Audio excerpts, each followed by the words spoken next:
Dear students, in my previous lectures, I discussed with you the first unit of education, that is curriculum.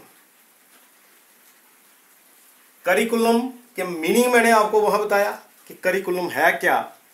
उसके बाद प्यारे बच्चों मैंने आपके साथ ये डिस्कस किया कि इसकी चंद डेफिनेशन जो थी इम्पॉर्टेंट वो भी मैंने यहाँ बोर्ड पर लिखी थी, तो मुझे यकीन है आपने वो भी अपने पास नोट की होंगी।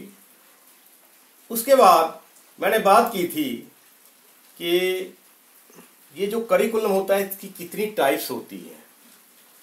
There are so many types of curriculum, और उसमें से हमने फर्स्ट को टेक अप किया था।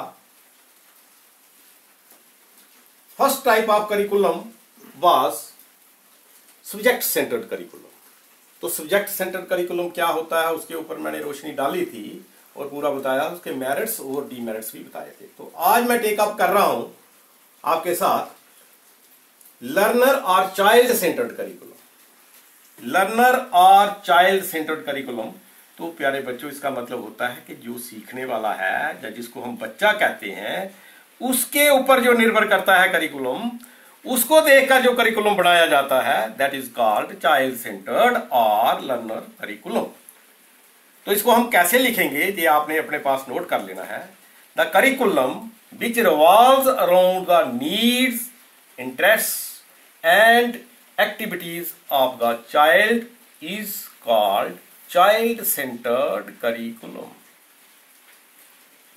कि ऐसा करिकुलम जो बच्चे को देखकर बनाया जाता है और उसके इर्द गिर्द की जो उसकी नीड्स होती है, उसका इंटरेस्ट, शौक होते हैं, या वो एक्टिविटीज जो बच्चा करता है क्लास के अंदर, स्कूल में जो भी एक्टिविटीज करता है, तो उससे पता लग जाता है टीचर्स को कि इस बच्चे का इंटरेस्ट क्या है। तो इस किस्म का करिकुलम जब बनाया जाता है, बच्चे को ही पूरा मौका दिया जाता है बोलने का क्लास में। टीचर जहां साइलेंट रहता है और बच्चे को इन्वॉल्व करता है एक्टिविटीज के अंदर, और बच्चा जो होता है अपना पोटेंशियल जो है उसको बाहर निकालने की कोशिश करता है, जो भी उसके अंदर छुपा हुआ आर्ट है उसको निकालने की कोशिश करता है और वो खुद उसमें इन्वॉल्व हो जाता है।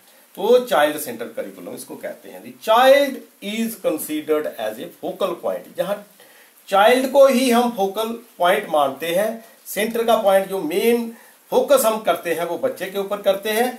And much stress is laid on the child study, और इसमें बच्चे की स्टडी की जाती है। ये मैंने लिखा है जहाँ चाइल्ड स्टडी। चाइल्ड स्टडी होती है कि उसकी पूरी एक हिस्ट्री बनाई जाती है कि ये बच्चा कौन सी बैकग्राउंड से है, कैसा है, इसको कोई बीमारी तो नहीं है, ये इसने खाना खाया है या नहीं खाया है। तो इस किस्म की स्टडी की जाती है। तो टीचर उसमें स्टडी करते हैं और उसको हम कहते हैं चाइल्ड साइकोलॉजी भी कहते हैं, कि साइकोलॉजिकली रीड करना कि बच्चे में कोई प्रॉब्लम तो नहीं है।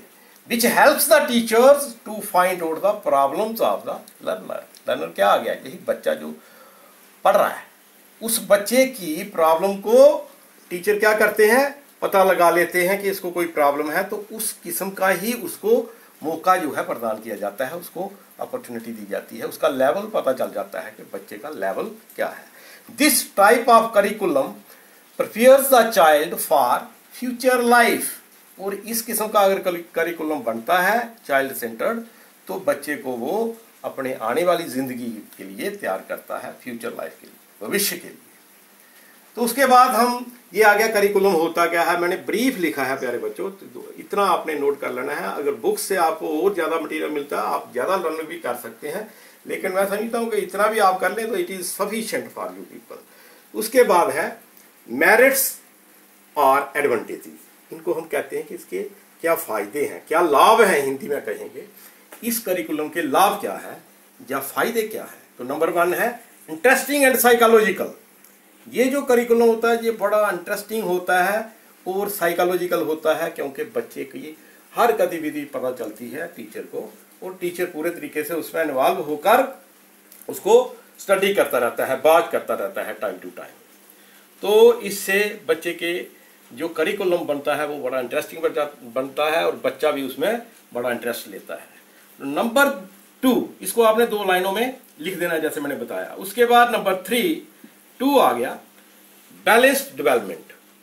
कि बच्चे की इस किस्म का अगर करिकुलम होगा तो बच्चे की डेवलपमेंट क्या होगी, बैलेंस्ड होगी, अनबैलेंस्ड नहीं होगी, बैलेंस्ड होगी। मतलब प्रॉपर जो चीज उसको चाहिए वही करेगा जिंदगी के अंदर। Number 3, preparation for life. बच्चा जो है जिंदगी के लिए तैयार हो जाएगा प्यारे बच्चों, क्योंकि उसका इंटरेस्ट को देखा गया, उसको मौका दिया गया, तो वो अपनी जिंदगी में कोई भी जरूरी नहीं होता कि वो कोई सर्विस करेगा, वो किसी भी आर्ट को लेकर जो उसके अंदर छुपा हुआ है वो अपना कैरियर जो है उसको बिल्ड कर सकता है, आगे जा सकता है। Number 4, flexible. इस किस्म का जो करिकुलम होता है वो बड़ा फ्लेक्सिबल होता है, क्योंकि ये करिकुलम कैसे बनाया जाता है, according to the needs and interest of the child. तो ये फ्लेक्सिबल है, इसमें कोई रिजिडिटी नहीं है, बच्चे को देखकर हम इसको बना रहे हैं। Number 5, all aspects of life. जिंदगी की जितने भी एस्पेक्ट्स होते हैं वो सारे इसमें कवर हो जाते हैं। मतलब जो जिंदगी के अंदर जो भी चीजें बच्चे ने करनी है उनको मद्देनजर रख कर ही ये करिकुलम जो है उसको शेप दी जाती है।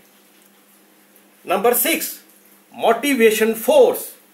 और ये बच्चे के लिए एक बड़ा मोटिवेशन फोर्स है, मोटिवेट कर देता है, उसको मोल्ड कर देता है, उसको चेंज कर देता है, उसको कन्विंस कर देता है। मैं कहूंगा रादर कन्विंस हो जाता है बच्चा कि मुझे यही काम करना है और यहां इसी फील्ड में मुझे आगे जाना है। तो it is very beneficial for the child. Number 7 is individual differences. ये मैंने जहां लिखा था डिफरेंसेस। डिफरेंसेस होते हैं जो इख्तलाफात, फर्क जो होते हैं। हर इंडिविजुअल जो है दूसरे इंडिविजुअल से क्या होता है, अलग होता है। तो अगर एक क्लास के अंदर 20 बच्चे हैं, 25-30 बच्चे हैं, तो हर इंडिविजुअल, हर बच्चे का अपना अपना इंटरेस्ट होगा। किसी का कोई इंटरेस्ट होगा, किसी का कोई इंटरेस्ट होगा। तो सारे बच्चों को इंडिविजुअल क्या मिलेगी, एक मौका मिलेगा अपना पोटेंशियल जो है बाहर निकालने का, वो टीचर के साथ। Merits we will study demerits, disadvantages और लिमिटेशन। ये एक ही बात है, डीमेरिट्स, डिसएडवांटेजेस और लिमिटेशन। इनका मतलब हुआ कि क्या इसके हानियां क्या है, इसके नुकसानात क्या है। इस किस्म का अगर करिकुलम होता है तो उसमें क्या नुकसानात हो सकते हैं। Number 1, total education not possible. इसमें बच्चे को कंप्लीट, जिसको हम कहते हैं टोटल एजुकेशन, वो मिल ही नहीं सकती, क्योंकि पूरा सिलेबस किसी तरीके से कवर हो ही नहीं सकता। Number 2, not workable. और अगर इस किस्म का करिकुलम फ्रेम हो जाता है तो चाइल्ड सेंटर करिकुलम में क्या होता है, नॉट वर्केबल, ये काम नहीं करेगा, मसला हल नहीं होगा कि जो जितना भी बच्चे को हमने पढ़ाना है, जो आउटपुट उसका मिलना चाहिए हमको पढ़ाने के बाद, वो नहीं मिल सकता है प्यारे बच्चों। उसके बाद नंबर 3 क्या है, रिक्वायर वेल ट्रेन टीचर। अगर इस किस्म का करिकुलम किसी स्कूल के अंदर, इंस्टीट्यूशन के अंदर होता है तो वहां हमें टीचर भी क्या चाहिए, वेल ट्रेन्ड चाहिए, जिनके पास कोई एक्सपीरियंस हो, ट्रेनिंग हो। क्योंकि बच्चे को हमने साइकोलॉजिकली रीड करना है, तो टीचर के पास साइकोलॉजी की डिग्री होनी चाहिए, या साइकोलॉजिस्ट होना चाहिए, या फिर उसको उसके पास ट्रेनिंग होनी चाहिए। तो ये मैंने लिखा था जहां require QUIRE, require well trained teachers. तो number 4 is time factor. Time factor में इसमें क्या लिखना है आपने कि देयर इज ए टाइम की क्या है रिक्वायरमेंट, काफी टाइम चाहिए, क्योंकि एक एक बच्चे को हमने इंडिविजुअल अटेंशन जब देनी है तो उसको साइकोलॉजिकली रीड करना है, तो देयर रिक्वायर मच टाइम, बहुत ज्यादा टाइम चाहिए। तो टाइम भी एक फैक्टर जहां हो सकता है। उसके बाद नंबर 5 आपने लिखना है नो प्रॉपर एम। इस किस्म का जो करिकुलम है इसमें कोई प्रॉपर एम नहीं होता, ना टीचर का ना बच्चे का। एम अपना जो है या ऑब्जेक्टिव जिसको हम कहेंगे वो फुलफिल हो ही नहीं सकता। And number 6 is imbalance. इस किस्म का जो करिकुलम है वो इम्बैलेंस्ड है, या अनबैलेंस्ड भी हम कह सकते हैं। इम्बैलेंस्ड कि इसमें बैलेंस नहीं है।